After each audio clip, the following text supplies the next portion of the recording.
Bismillahirrahmanirrahim. Assalamualaikum warahmatullahi wabarakatuh. Waalaikumsalam warahmatullahi wabarakatuh. Saya dengan Pak Eka. Kebetulan beliau adalah instruktur nasional matematika dan merupakan dosen dari salah satu universitas di wilayah Bogor Timur. Selamat siang Pak Eka. Selamat siang Pak Endang. Minta waktu sebentar. Oke, siap. Tentang kaitan dengan matematika. Baik. Kebetulan saya dapat tugas PPG siklus 2 Siap. kaitan dengan matematika. Menurut Bapak nih, selama jadi guru dan juga jadi dosen, Ya. motivasi belajar siswa itu kan masih rendah ya Pak. Kira-kira Ya. faktor apa saja Pak yang mempengaruhinya? Oh, motivasi belajar siswa ya. Di di tempat saya mengajar, kebetulan juga saya mengajar di salah satu SMP dan memahami motivasi dari peserta didik itu sendiri. Motivasi belajar peserta didik itu dipengaruhi dari intak mata pelajaran itu sendiri. Mungkin karena dirasa sulit matematika, mereka kayaknya enggan untuk mempelajari lebih lanjut. Salah satunya itu.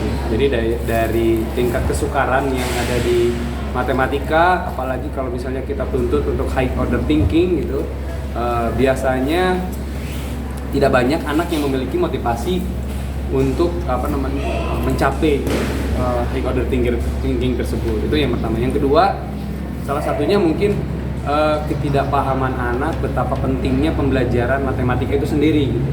Terkadang kita tidak kontekstual dalam mengajar, tapi ketika dikontekstualkan anak pun muncul motivasi belajarnya. Terlebih ketika tahu ternyata ketika dia belajar A, B, C, ini kebermanfaatan kedepannya untuk ini, mereka mungkin muncul motivasinya. Jadi ketidakpahaman di pelajaran matematika bahwa matematika itu adalah ibu dari segala mata pelajaran, ibu dari segala ilmu.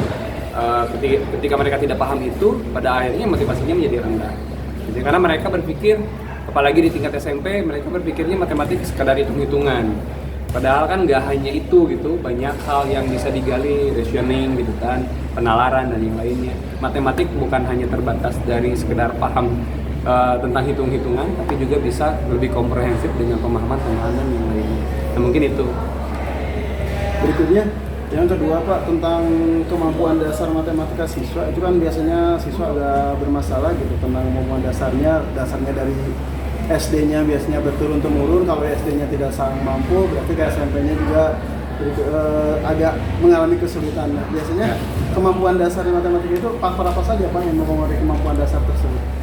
Iya, banyak yang menjadi faktor dari kemampuan dasar matematikanya menjadi rendah. Salah satunya mungkin misunderstanding dari gurunya sendiri ketika bahwa ada ada mata pelajaran prasyarat sebelum mereka lanjut ke SMP, mereka harus selesai di prasyarat tersebut gitu kan.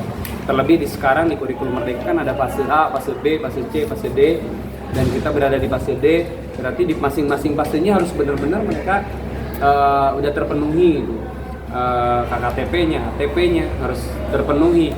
Karena ketika tidak terpenuhi di salah satu fase aja, ya pada akhirnya seolah-olah mereka itu ketarik-tarik sama mereka yang sudah jauh pemahamannya gitu kan. Sedangkan di tingkat SMP di fase D, kemampuan pemahaman matematiknya udah lebih tinggi lagi gitu ya. Udah bukan lagi sekedar baca tulis dasar hitung-hitungan dasar saja, tapi sudah masuk ke pemahaman-pemahaman yang lainnya. Kontekstualnya pun udah lebih rumit dibanding kontekstual sebelumnya. Mungkin seperti bangun datar, hanya sekedar bangun datar segi 4, segi 3, lingkaran, that's all. Tapi mungkin ketika dia di tingkat SMP itu ada campuran. Ada segi 4 yang bercampur dengan lingkaran, gitu kan? Ada segi 3 yang bercampur dengan segi yang lainnya. Nah, itu menjadi hal yang rumit ketika di fase A, B, dan C-nya tidak terpenuhi gitu. Jadi fase A, B, C-nya ini menjadi penting juga gitu kan. Ya, mungkin itu aja dari saya Pak Eka. Terima kasih atas waktunya. Sama-sama. Sebelumnya mohon maaf. Ya. Sukses buat Pak Endang ya. Lancar PPG-nya. Amin.